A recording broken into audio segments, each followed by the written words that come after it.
Nime, Name, ministers of state, religious leaders, Willowme, comrades, fellow Ghanaians, ladies and gentlemen. 35 years ago, I vividly remember the dark hours of our nation that we sought to redeem collectively as a people. 31st December 1981 revolution was 18 months after an uprising that awakened the consciousness of the Ghanaian people. The honesty and vigor of our action was met with the support and understanding of a vast majority of Ghanaians who saw it as an opportunity to restore the dignity of the ordinary man. The fallen heroes we honor today expect of us, at the very least, never to relapse into those same old days.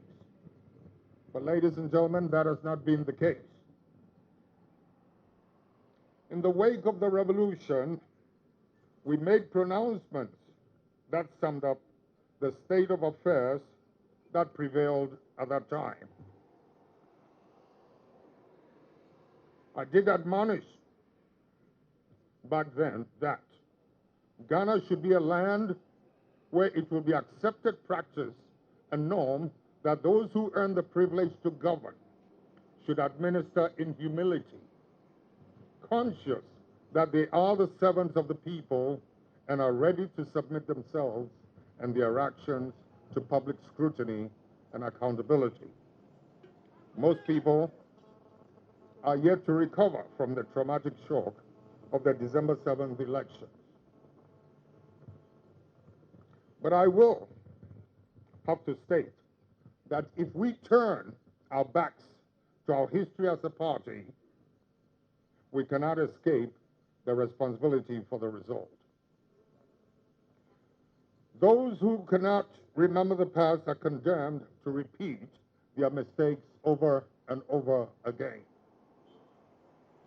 Need I remind you that the NDC was built on principles and values that emerged as a result of circumstances that led to our birth? The NDC's painful and massive rejection at the polls is indicative that we have lost the moral high ground that sets us apart from most others. Great lengths were taken to draw the attention of the party as a collective, but none of it will be tolerated or accommodated. Ladies and gentlemen, we lost the elections way before December 7th. We persistently and unrepentantly stayed on the slippery slope to the humiliating defeat despite the several warning lights right in our faces. My honest wish was for corrective measures to be taken to avert this electoral disaster. If I did not, ladies and gentlemen, understand the dynamics of human nature and behavior, we would not have attempted 15th May in 1979. If I did not degrade what was intended on that 15th May, June 4th would not have happened, and the eruption that took place on June 4th is what would have happened on the 15th of May. Ladies and gentlemen, if I did not understand the dynamics of human nature and behavior, there would not have been the need for a return on 31st December 1981 and to successfully lead a revolution for 10 years. If I did not understand the dynamics of human nature, I would not have gone into multi-party democracy and won 2 free and fair elections. Ladies and gentlemen, if I did not understand the role and effect of injustice and corruption in the dynamics of human nature, we could not have won back the seat of government in 2008. Ladies and gentlemen, in spite of this history and performance, some handlers and manipulators who have profited from the past 2 governments want to promote a lie about the reasons for our failure in order to perpetuate their hold on the NDC party.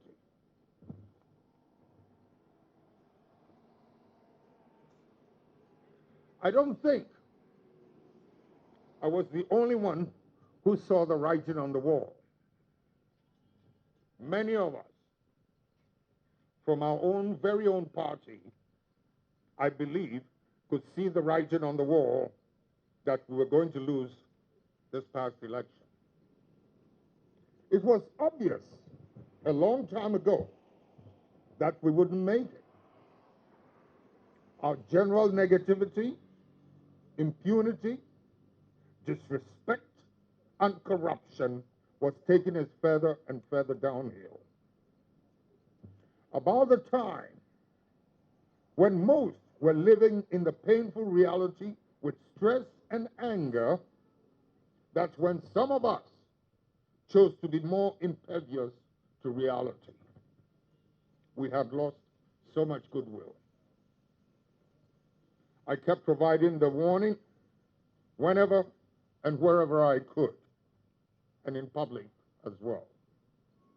But no, once again, the uncouth and uncultured in our party and government chose to insult and to disrespect some of us. The genuine and true founders and elders, warriors, and youthful fighters of what has transformed into the NDC were being disregarded and disrespected way back from after the victory of 2008. When that victory was virtually delivered on a silver platter. With the passage of time, on a silver platter from us, to ourselves, not from them. We put up a hard fight. Ladies and gentlemen, with the passage of time,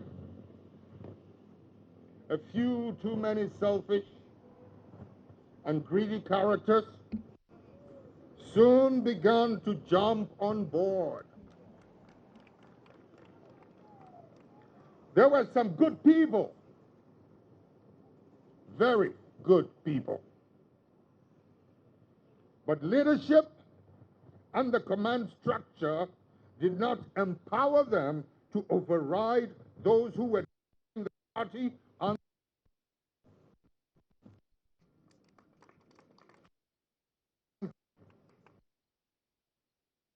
worked with good people all my life. I have worked with bad people all my life, some wicked, some with character defects. But evil-natured people must be kept away.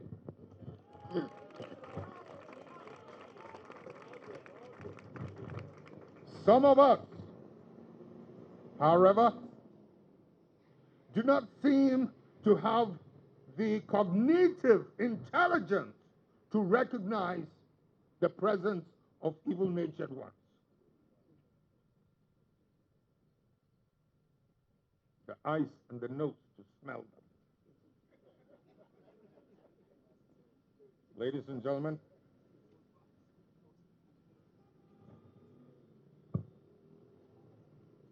meanwhile, we were feeling smug and comfortable because we thought the hidden division in the main opposition's leadership was going to work so well in our favor. How very wrong could we be? How could we, for 1 minute, have made the mistake of thinking that disloyalty at the senior leadership level of the NPP was going to percolate into the grassroots of the NPP? It was not going to, and it did not.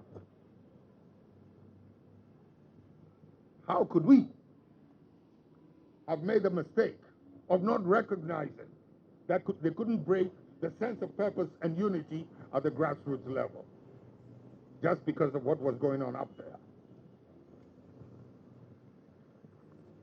Ladies and gentlemen, God's given direction for leadership are the principles of integrity, probity, and accountability. These principles are embedded in the collective conscience of the grassroots. There was a very gaping gap between and disconnect between leadership and the masses as the latter was left disillusioned. To make matters worse, the ordinary man felt even more insulted by the crass display of wealth by people who should have known better.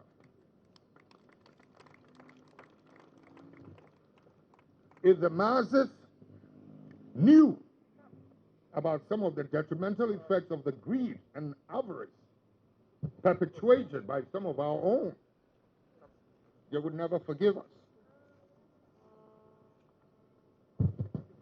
The examples abound around us. Ladies and gentlemen, if we all don't do some careful introspection and openly show remorse for the betrayal of the people's trust, we might not recover in time for the next election. The oppressive machinery will not desert us voluntarily.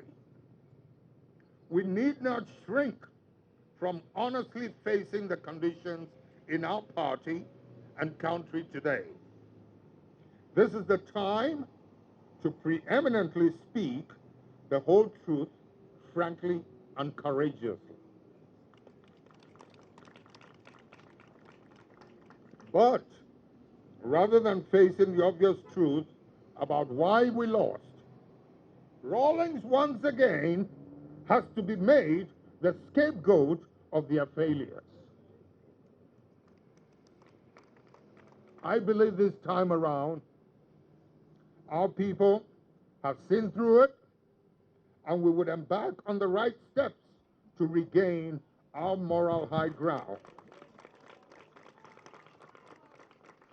The moral high ground that we abandoned and on which the new leader is now standing. Think about it.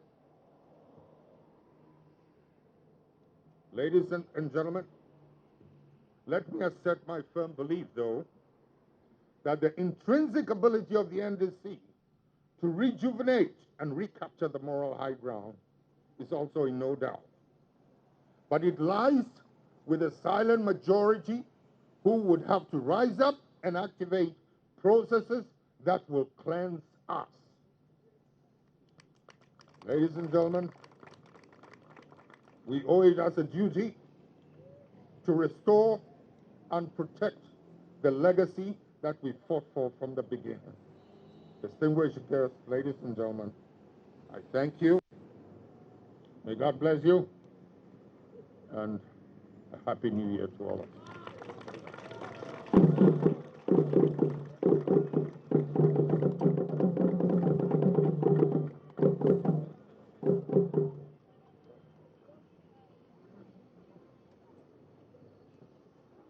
That was the much expected message, the highlights of the solemn parade and wreath-laying ceremony of the 35th anniversary of the 31st December Revolution.